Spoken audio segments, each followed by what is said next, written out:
Hello साथियों, मैं सौरभ कुमार सिंह और लगातार शिक्षक बहाली के मुद्दे पर आज दूसरी बार आपके बीच हम आए हैं, क्योंकि काफ़ी लोगों का फ़ोन कॉल आ रहा है और बस मुद्दा एक ही है कि सप्लीमेंट्री रिजल्ट में कितने रिजल्ट आएंगे।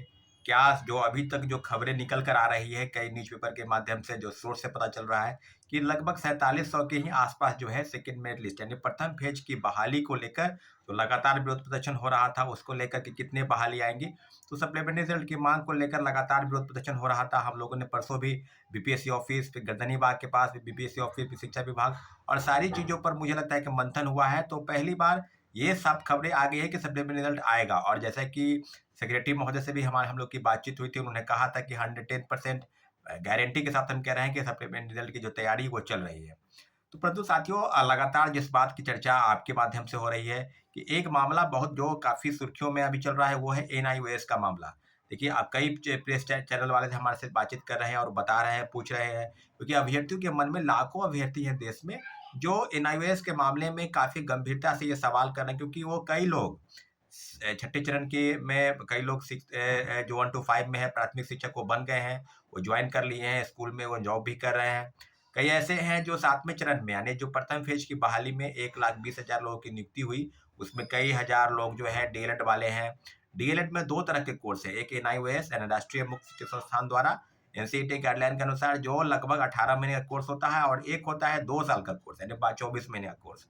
तो सुप्रीम कोर्ट के एक फैसले में उत्तराखंड के मामले में कई लोग गए थे सुप्रीम कोर्ट, और सुप्रीम कोर्ट ने क्वेश्चन किया इस मामले पर, ये स्पष्ट राय दिया कि जो डीएलएड की डिग्री है वो 2 वर्ष यानी 24 महीने की डिग्री मान्य होगी। एनआईओएस के मामले में 18 महीने की डिग्री को हम अमान्य करार देते हैं। तो सारी चीजें अब स्पष्ट हो गई। अब ये बातें बिल्कुल अभ्यर्थियों के मन में है। कई लाख अभ्यर्थी हैं जो प्रथम फेज की बहाली में जो है परीक्षा दिए, कई हजार नियुक्त भी हुए विभिन्न संस्थानों में, वो अध्यापन का काम भी करा रहे हैं। कई हजार जो है वो वेटिंग लिस्ट है यानी सेकेंड मेरिट लिस्ट में है, डीएलएड वाले एनआईओएस के हैं।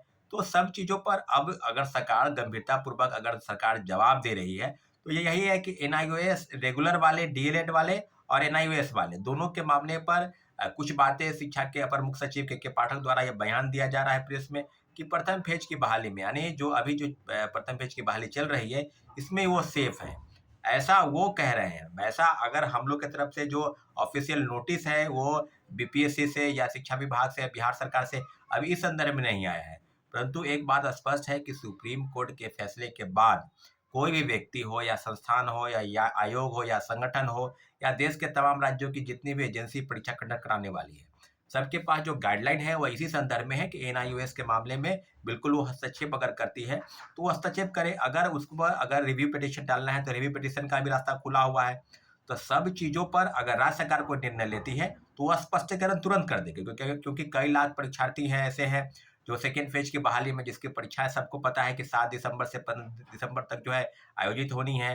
तो काफी तैयारियों के साथ एनआईओएस वाले, डीएलएड वाले जो है वो है। तो एनआईओएस के मामले में स्पष्टीकरण अगर आया है शिक्षा के अपर मुख्य सचिव का, अगर ये बात सच है कि 6th फेज में वो सेफ रहेंगे, 7वें चरण में प्रथम फेज की बहाली में वो सेफ रहेंगे। हाँ, जो परीक्षाएं दूसरे फेज की बहाली की हो रही है उसमें क्या है नहीं है, तो मुझे लगता है कि बिहार सरकार को निश्चित रूप से स्पष्टीकरण जारी करना चाहिए।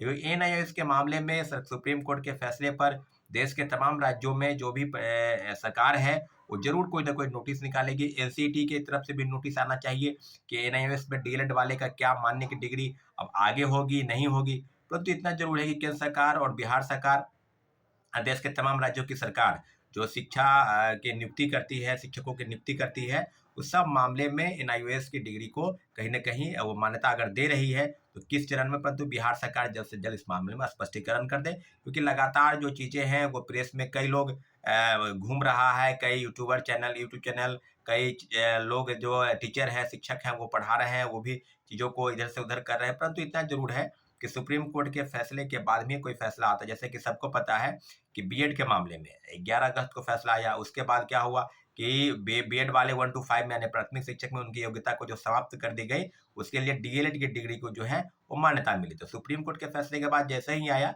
बिहार सरकार वहां पर एक गलती हो गई बीपीएससी से और शिक्षा विभाग से कि उन लोगों को एक नोटिस निकालना चाहिए, परंतु परीक्षा में बैठने के लिए उनको मान्य, परीक्षा में वो लोग बैठ गए, परंतु रिजल्ट के लिए उन्होंने कहा कि रिजल्ट हम नहीं देंगे। जाहिर सी बात है रिजल्ट आएगा भी नहीं और उनका हुआ भी नहीं रिजल्ट। क्योंकि सुप्रीम कोर्ट के फैसले का सबको सम्मान करना होता है, कोई भी उससे बच नहीं सकता है। इसलिए अब एनआईओएस के मामले में डीएलएड की डिग्री वाले के लिए क्या छठे चरण में वो बाहर होंगे, या ये अभी जो सेकेंड फेज की बहाली है उसमें उनकी क्या मान्यता रहेगी, या प्रथम फेज में जो लोग नियुक्त हो गए हैं वो लोग बाहर होंगे। तो सारी चीज़ों पर अब 2022 के फैसले के बाद क्या होगा नहीं होगा, इतना जरूर है कि एनआईएएस के मामले में निश्चित रूप से राज्य सरकार को तुरंत स्पष्टीकरण करना चाहिए, और आने वाले समय में क्या होगा नहीं होगा इस बात पर हम पूरी तरह से नजर बनाए हुए साथियों, जो भी जानकारी देंगे आपको अपडेट देंगे। और अब मामले में क्योंकि हम छात्र नेता होने के नाते हमारी प्राथमिकता बनती है कि छात्रों के साथ कोई न्याय अन्याय न हो, और सारी चीजों पर हम बिल्कुल अपडेट है। धन्यवाद, जय हिंद। हमारे चैनल को आपने सब्सक्राइब नहीं किया है तो प्लीज सब्सक्राइब कर दे, लाइक शेयर और व्यू, क्योंकि जो चीजें आप तक पहुंचने का प्रयास है वो एकमात्र माध्यम है, वो है यूट्यूब और सोशल साइट। तो इस चीजों से आपसे हम रूबरू होते हैं। धन्यवाद, जय हिंद।